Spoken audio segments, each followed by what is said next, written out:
Fala pessoal, tudo bem com vocês? Espero que estejam todos bem. Bom, como vocês viram, o filme Ainda Estou Aqui, filme brasileiro, venceu o Oscar na categoria de melhor filme estrangeiro, uma das categorias a que estava concorrendo. Esse filme ele tem, evidentemente, um teor político, histórico, que toca na história do Brasil e também no ponto de vista político, cultural. Então eu gostaria de aproveitar esse momento aqui para fazer alguns comentários a respeito do filme, do seu significado, mas tendo em conta exatamente esse aspecto que ele tem, que ele traz consigo, não é? Do seu conteúdo político, histórico, uma obra de arte, né? Do cinema que busca resgatar uma parte importante da história do Brasil sob uma determinada perspectiva, né?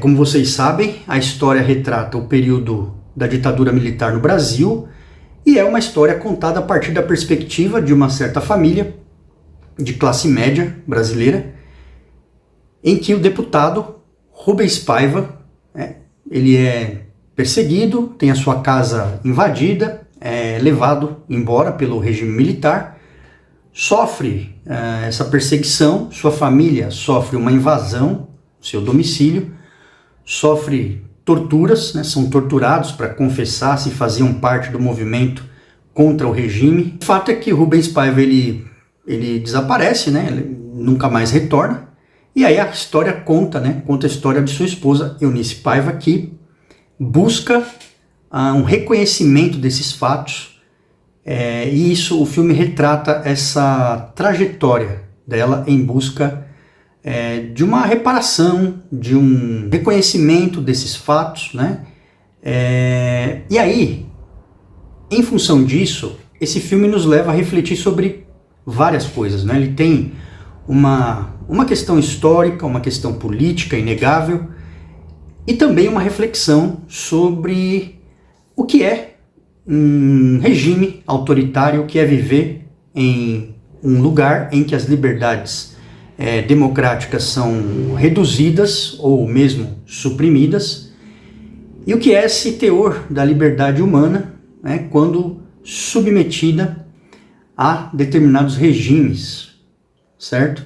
E também, então tem esse aspecto moral, que tem a ver com liberdade, né, com direitos fundamentais, liberdades individuais, e também tangencia um aspecto moral e filosófico que tem a ver com direito, né? O direito como instrumento de poder e a justiça, né? Como é que se busca justiça nesses casos? Então, eu quero fazer alguns comentários a respeito disso aqui, tá bom?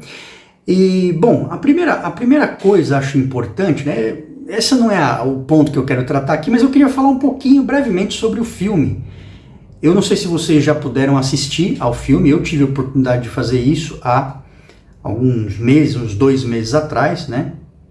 E eu realmente fiquei muito bem impressionado pela qualidade técnica, artística do filme, né? Acho que isso é um ponto muito legal. Da minha perspectiva, algumas coisas que eu gosto e aprecio muito é o trabalho técnico do cinema e também o trabalho especialmente dos atores e das atrizes, não é? Sob o ponto de vista técnico, eu acho realmente que o filme tem uma pegada, assim, uma carga semântica muito interessante, né? Em muitos momentos você tem um retrato bastante sombrio, né? Tem um jogo ali de luz e sombras, né? Com algumas cenas com predominância de sombras, o que, da minha perspectiva, é uma maneira que o diretor, né, os roteirista, diretor, encontraram para poder simbolizar o aspecto sombrio desses tempos vividos, né? Então acho que isso é uma coisa muito interessante, além do que o trabalho com o cenário, né, retratando o período ali, a década de 60, 70, né, é um trabalho assim de uma fotografia muito interessante. Então acho que isso realmente mostra uma qualidade técnica muito grande. Além disso, as personagens têm uma complexidade, especialmente a personagem lá da Eunice Paiva, que é retratada, né, no primeiro momento pela Fernanda Torres e depois pela Fernanda Montenegro. E esse personagem em particular tem realmente uma carga psicológica, uma profundidade psicológica que não é tão simples de ser representada, né? E por isso eu acho de fato que o trabalho de atriz da Fernanda Torres, muito mais conhecida inclusive pela sua veia mais cômica, né, mais de comédia, foi um trabalho assim muito bem realizado. Não é fácil representar essas nuances de profundidade psicológica como esse personagem exige, e eu acho que ela fez esse trabalho muito bem. Não sei se merecia ou não vencer lá o Oscar de melhor atriz, que era uma outra indicação que acabou não ganhando, né? Mas merece realmente aplausos. Eu acho que foi um trabalho assim muito, muito bem realizado. Só um outro parêntese aí, né? Eu acho assim um pouco também subserviente demais a expectativa que o cinema internacional, fora dos Estados Unidos, tem de receber lá uma estatueta, né, um reconhecimento do cinema americano. Ao meu ver, acho que isso aí é até um pouco exagerado demais, como se, por exemplo, a arte feita aqui no Brasil ou em outros países precisasse de uma validação ali, né, no caso do cinema, da Academia Norte-Americana de Cinema. Eu acho que tem trabalhos muito, mas muito bem feitos, muito interessantes. O cinema no mundo assim tem, inclusive, ao meu ver, hoje, atualmente, muito mais profundidade nos seus trabalhos do que o próprio cinema americano, né? De maneira geral, encontro filmes assim muito mais interessantes para ser visto, né? Filmes ali, às vezes espanhol, francês, indiano, ali também produzidos no Oriente Médio, enfim, né? Muito mais interessantes do que a gente encontra na produção americana. Então, acho um pouco assim piegas também a gente ficar buscando essa validação o tempo todo do cinema americano, né? Mas de todo modo tá aí, né? Tá consagrado, todo mundo acha que isso é importante e de fato é um momento histórico para o cinema brasileiro, né? Eu acho isso aí uma coisa bacana também. Bom, mas o que eu queria comentar aqui, né? Primeiro ponto veja como o filme retrata esse período aí que nós estamos falando, e um dos aspectos muito fortes que são ali representados é exatamente a questão de você viver sob um regime ditatorial. E aí nós estamos retratando a ditadura militar no Brasil, mas isso vale para qualquer regime que tenda a suprimir liberdades individuais, direitos fundamentais. Não é simples, não é fácil. Você, por exemplo, essa cena que eu retratei, né? Você está na sua casa, vivendo ali o dia a dia, e aí você tem a sua casa invadida sem muita justificativa, sem justificativa nenhuma, sem ordem judicial, e você se vê prisioneiro, né, dentro da sua casa. As pessoas são levadas para interrogatórios onde não se sabe onde estão, a pessoa não tem, é vendada, né, e vai para um lugar que não sabe para onde está sendo conduzida. Lá sofre torturas, né, e coisas assim humilhantes, degradantes e torturantes do ponto de vista de direitos individuais e da dignidade da pessoa humana. Então são princípios, né, que quando se vive em regimes ditatoriais, essas liberdades individuais são completamente suprimidas. Então vale a pena a gente refletir, né, sobre isso, o que qual é o significado e como estar submetido a um regime desse tipo, em que as liberdades elas são completamente suprimidas, né? Então a pessoa é tratada dessa forma, sem nenhum direito, com um autoritarismo total, né? E sem que as pessoas tenham que explicar, sem que as autoridades públicas e aqueles que perpetram ali o terror e a tortura tenham que se explicar a respeito do que está acontecendo. Então, isso é um aspecto muito forte, né, que traz uma memória importante que não pode ser perdida de regimes, especialmente os regimes militares, né, da ditadura militar no Brasil e na América Latina, que a gente não pode se esquecer, né? Ali você tem também mortes, né, e pessoas que são levadas e desaparecem simplesmente sem que ninguém dê conta disso, né, sem que o Estado tenha que prestar conta daquilo que faz com as pessoas que tutela, né? Então, veja o absurdo disso, né? Hoje, se você, obviamente, após uma redemocratização, novamente o enaltecimento de direitos fundamentais por via, especialmente da Constituição de 1988, que é um período histórico importante, né? Retrata um movimento histórico de direitos e garantias fundamentais.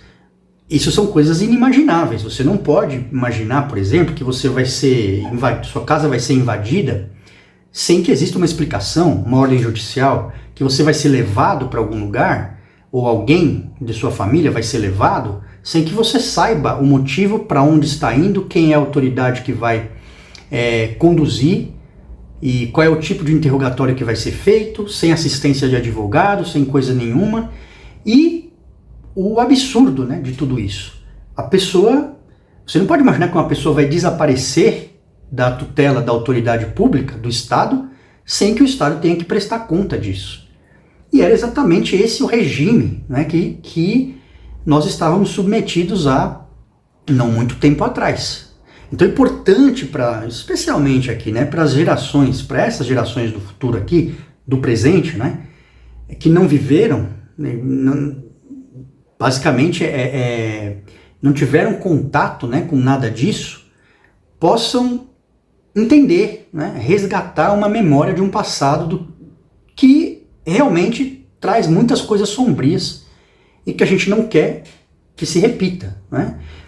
Eu mesmo, por exemplo, sou lá da década de 70, né, década de 70 para 80, também, né, eu estou mais para o período, né, a minha geração está mais para o período da Constituição de 1988, então já entrando num regime democrático, né, novamente um regime de redemocratização, do que propriamente o regime militar. Então também eu mesmo, né, minha geração não tem uma memória vivida dessas coisas. Isso eu acho que o cinema tem muito disso, né? O cinema e a arte de maneira geral nos trazer esse aspecto de uma memória das coisas que se passaram, né?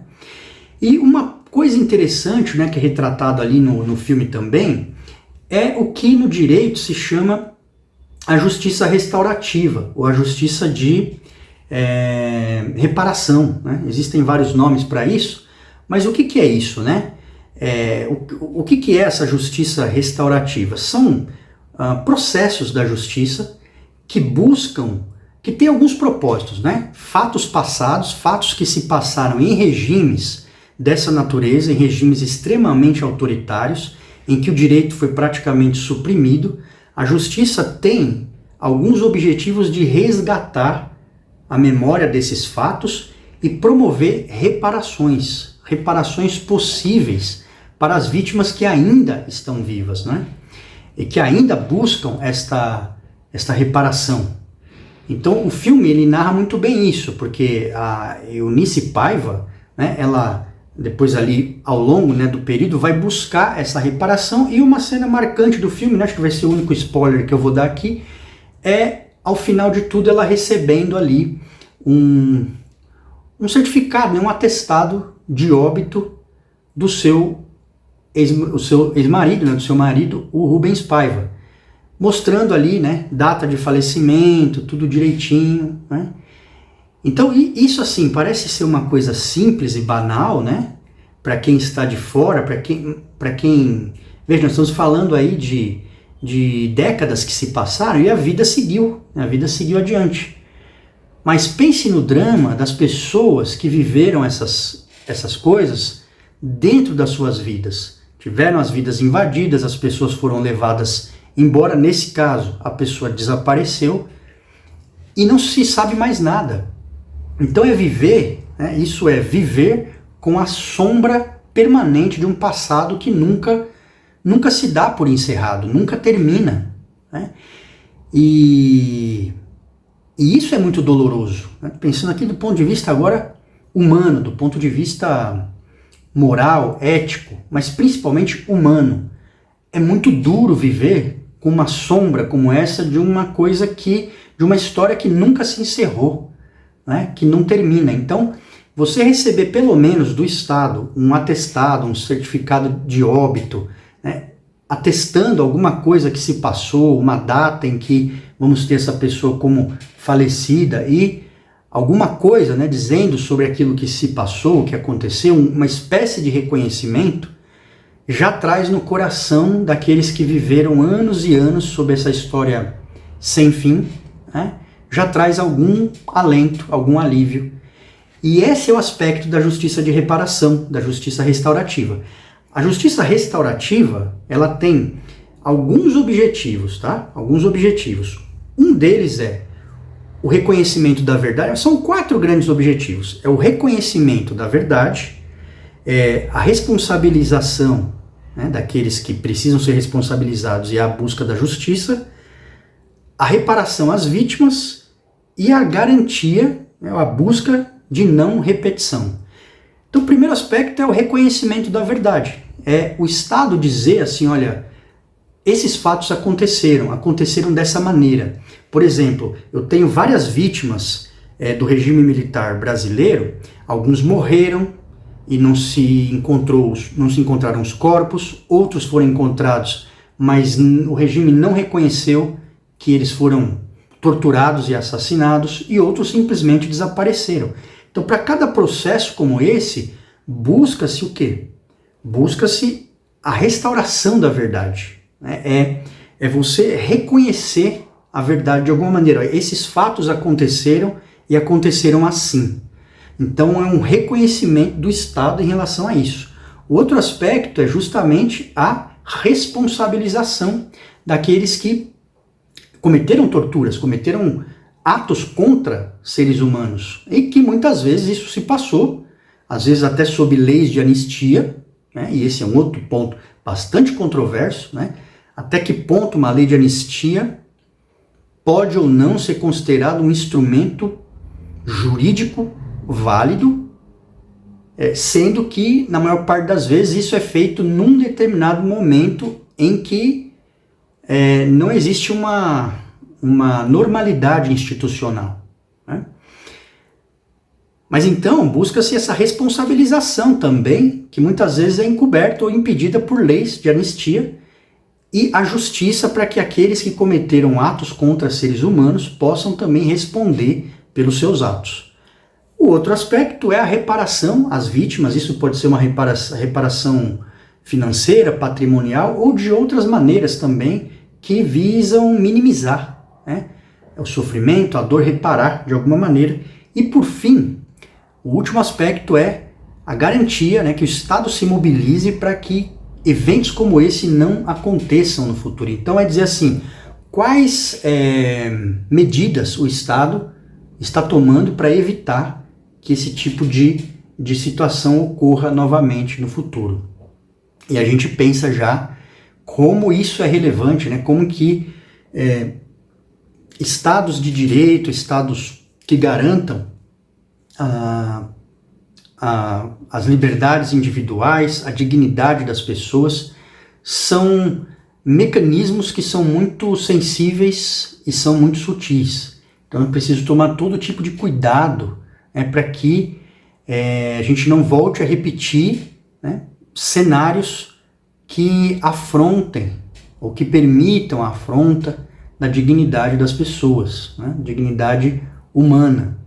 E isso está sempre, né, sob risco, está sempre sob risco. Portanto, as instituições, os países, os estados precisam fortalecer instituições e regimes jurídicos que possam se precaver com relação à repetição desse tipo de dano, desse tipo de problema, né? E você veja, isso aí é um avanço na história da humanidade muito grande. Porque isso que eu estou falando sobre justiça de reparação não é uma coisa muito antiga na história da humanidade, né? Na verdade, esse tipo de justiça passou, né, a ser instituída principalmente depois do Holocausto, depois do que foi feito, né, pelo regime nazista contra a humanidade, especialmente contra o povo judeu. E aí, passado aquele período, havia uma questão muito complicada, que era o seguinte: como a gente vai responsabilizar as pessoas, né, que cometeram esses crimes contra a humanidade? Como que a gente vai agir? Como é que o direito internacional pode responder a isso, de maneira a buscar uma verdade, de buscar uma reparação e a responsabilização dos culpados dentro daquele regime? E aí você tem o Tribunal de Nuremberg, que é onde esses institutos jurídicos começaram a ser esculpidos, né? Começaram a ser desenhados, porque você não tinha, né? Se você pegar, por exemplo, o que aconteceu na Alemanha nazista, você vai ver que uma das grandes questões era exatamente essa. Você tinha lá um regime estabelecido, você tinha as instituições, você tinha leis, decretos, normas que, entre muitas aspas, justificavam, autorizavam o Estado e as suas autoridades a agir dessa forma, né? Promovendo até mesmo a morte do povo judeu. Então aquele massacre todo ali tinha por trás de si todo um regime de Estado, né? Um regime que normatizava, legalizava aquilo lá. Então como é que você pega, por exemplo, uma pessoa, né? Um agente ali do Estado que estava, em tese, cumprindo ordens, né?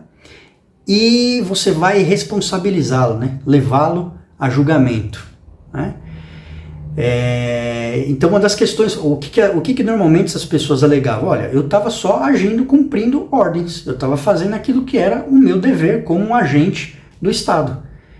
E de fato esse era um obstáculo jurídico. Então todo o mundo jurídico, os advogados, né, trabalharam intensamente para poder retirar esse véu, para poder falar assim: não, peraí, calma aí, a justiça não pode parar nessa coisa superficial de estava cumprindo ordens, senão a gente não vai ter como responsabilizar as pessoas.